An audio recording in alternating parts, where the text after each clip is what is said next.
رب العالمين الرحمن الرحيم مالك يوم الدين إياك نعبد وإياك نستعين اهدنا الصراط المستقيم صراط الذين أنعمت عليهم غير المغضوب عليهم ولا الضالين.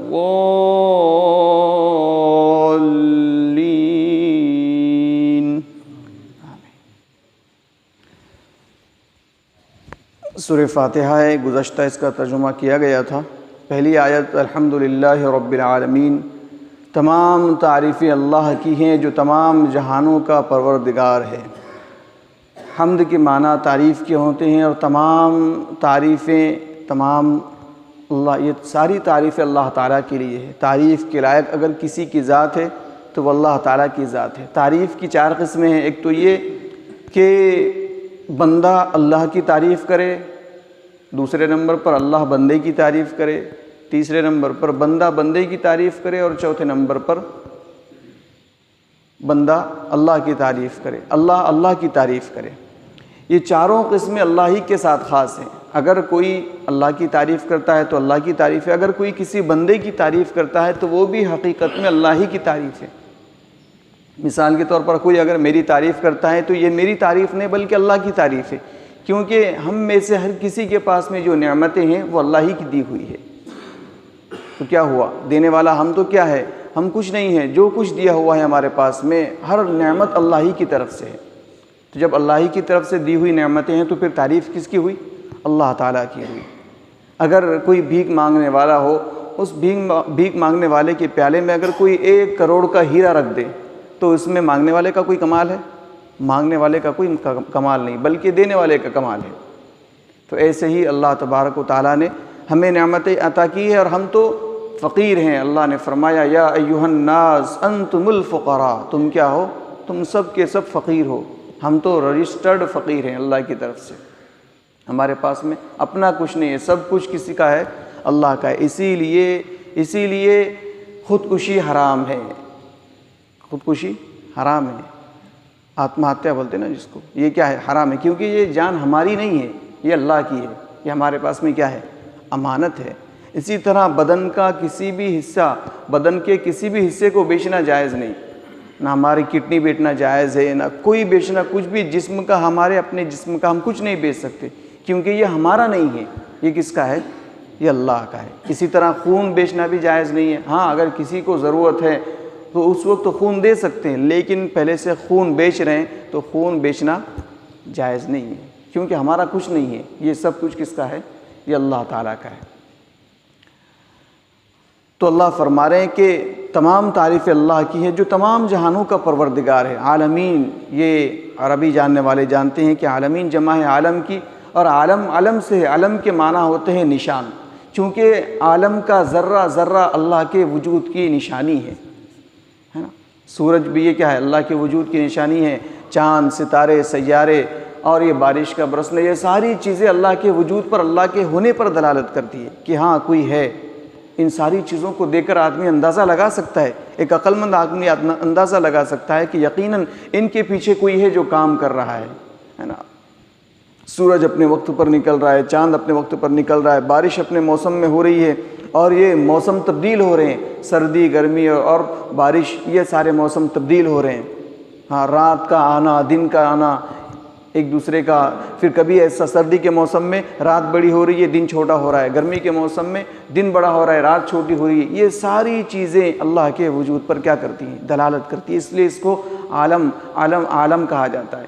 اسی طرح عالم الگ الگ ہے. انسانوں کا الگ عالم ہے، جناتوں کا الگ عالم ہے، نباتات کا الگ عالم ہے، حیوانات کا الگ. سارے عالم الگ الگ ہیں، اور ان سارے عالموں کا، ہزاروں عالموں کا پالنے والا کون ہے؟ اللہ. اسی طرح عالم لاہوت، عالم جبروت، عالم ملکوت، یہ سارے کیا ہیں؟ الگ الگ عالم. عالم لاہوت پر ایک لطیفہ یاد آیا. ایک بدعتی بزرگ تھے، پیر تھے، جعلی پیر جو ڈپلیکیٹ ہوتے ہیں نا. نماز نہیں، روزہ نہیں، کچھ نہیں، بس کیا ہے؟ اپنی پیری مریدی میں خوش ہے. نماز ساری معاف ہو گئی.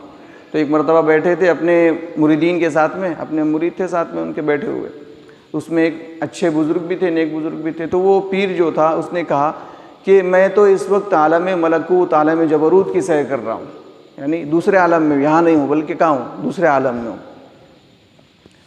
تو ان میں سے جو ایک بزرگ دوسرے تھے، صحیح بزرگ تھے، اچھے بزرگ تھے، تو اس پیر نے ان سے پوچھا کہ اچھا آپ کس عالم میں؟ تو انہوں نے کہا کہ میں تو عالم میں کھاہوت میں ہوں، یعنی میں بہت کھاتا ہوں، میں کھانے والے عالم میں ہوں۔ یعنی اس پر ضرب لگائی کہ جو ڈپلیکیٹ اور بدعتی پیر ہوتے ہیں ان کا مقصد کیا ہوتا ہے؟ کھانا ہی ہوتا ہے، تو یہ الگ بات ہوئی۔ ایک مرتبہ حضرت موسیٰ علیہ السلام کے دل میں یہ خیال آیا کہ اللہ تبارک و تعالیٰ اس ساری کائنات کو، سارے عالم کو کیسے پالتے ہیں، ہے نا؟ رب العالمین اللہ تعالیٰ سارے جہانوں کا پروردگار ہے، پالنے والا ہے، پرورش کرنے والا ہے۔ تو موسیٰ علیہ السلام کے ذہن میں یہ بات آئی کہ اللہ تعالیٰ کس طرح سارے عالم کو پالتے ہیں۔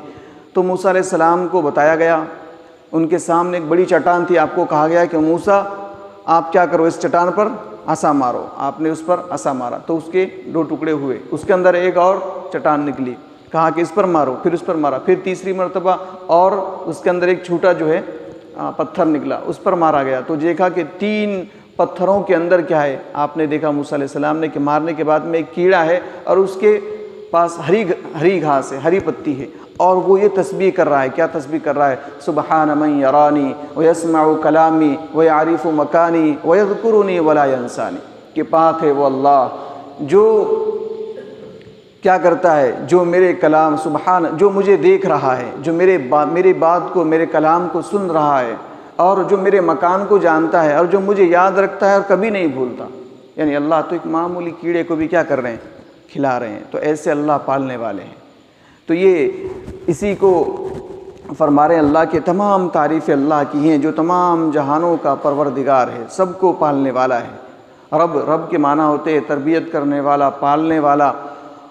بچے کو اللہ تبارک و تعالیٰ بچپن سے لے کر تربیت دے رہے ہیں۔ اب انسان کا بچہ ہے، اس کو معلوم ہے کہ کیا کرنا ہے، مجھے دودھ پینا ہے، اور انسان کے بچے کو پتہ ہے کہ مجھے آگے چل کر کیا کھانا ہے، کیا نہیں کھانا ہے۔ اسی طرح شیر کا بچہ پیدا ہوتا ہے، اس کو بھی پتہ ہے کہ مجھے کیا کرنا ہے، آگے چل کے شکار کرنا ہے۔ یہ تربیت کون کر رہا ہے؟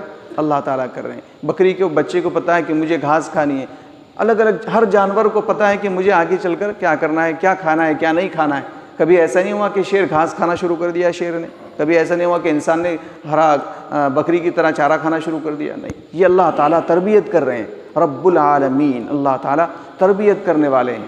سارے انسانوں کی ہر ایک چیز کے اللہ کیا کرتے ہیں؟ تربیت کرتے ہیں۔ تو اللہ فرما رہے ہیں تمام تعریف اللہ کی ہیں جو تمام جہانوں کا پروردگار ہے۔ سورہ فاتحہ تو ایسی ہے کہ تقریباً 1 سال بھی اس میں کم پڑ جائے سورہ فاتحہ، کیونکہ یہ سارے قرآن کا خلاصہ ہے اگر اس کی تفسیر کی جائے۔ اور اللہ تعالیٰ کا یہ کلام ہے، اس کو جتنا سمجھیں گے، جتنے اس کے معانی اور اس کے اندر کی جتنے نکات ہیں اس کو نکالیں گے تو ایک خزانہ ہے قرآن کریم۔ یہ الگ بات ہے کہ ہم نے آج تک قرآن کو سمجھا نہیں ہے، قرآن کو پڑھنے کی صحیح طور پر تفسیر کے ساتھ میں ہمیں توفیق نہیں ہوئی، ورنہ تو قرآن ایک خزانہ ہے، اور اس کے اندر اللہ تعالیٰ نے ہر چیز بیان کی ہے، ہر چیز۔ انشاءاللہ پھر کل سے آئندہ کل الرحمن الرحیم اور دوسری آیات کی تفسیر کی جائے گی۔